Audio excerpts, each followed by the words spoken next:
Ang paring ito pare, pero hindi pinapahintulutang magpakumpisal at magbigay ng homily. Praise be God through His saints. Ito po si Blessed Solanus Casey mula sa Amerika, isang Capuchin friar.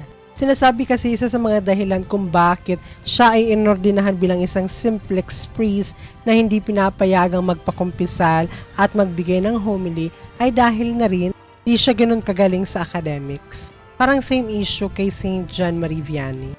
Pero imbis na magtanong, questionin, bakit? Ang kanya na lang na response is asking the Lord ano ba yung magagawa niya doon sa assignment na binigay sa kanya. Dahil siya po ay na-assign bilang doorkeeper, parang si Saint Andre Bicet, kung saan siya ang tagabukas ng pintuan, taga-welcome sa mga lumalapit doon sa kanilang friary.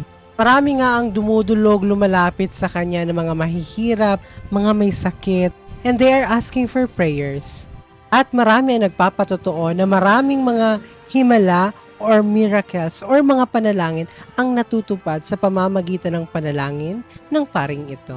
Hindi man siya pinahintulutang magpakumpisal, pero maraming humihingi ng kanyang counsel or ng kanyang gabay. Ang beatification miracle na inaprubahan ng Vatican ay mula doon sa babaeng merong skin condition or skin disease kung saan parang nanunuyo yung kanyang balat at parang mga nagkakaliskis, parang ganun. Merong mga Capuchin friar doon sa Panama na recommend doon sa babae na magpunta siya doon sa tomb ni Blessed Solanus Casey. Anyas, nung pagpunta niya nga doon, imbis na ipagdasal niya yung kanyang sarili, inuna niyang pinagdasal yung mga intention ng mga kaibigan, ng kanyang mga pamilya. And then nung papaalis na siya, meron siyang narinig na boses. Tinatanong siya, ikaw, anong kailangan mo? Hindi doon niya na hiniling na sana gumaling na siya doon sa kanyang skin condition. And pagkatapos noon, yung parang mga kaliskis niya is nagtanggalan. Naging yung kanyang dermatologist nagulat. Ilang taon na siya din nagpapatingin doon and parang walang improvement. Pero matapos nung kanyang pagbisita sa tomb ni Blessed Solanus Casey, hindi malang gumaling yung kanyang skin condition.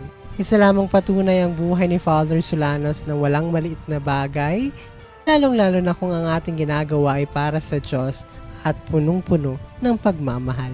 Hanggang dito na lang muna, Chingos in Faith, hanggang sa susunod nating kwentuhan tungkol sa mga healing saints. Ito po ang inyong Hermano nagpapaalalang piliing maging masaya at piliing maging banal. Maraming salamat!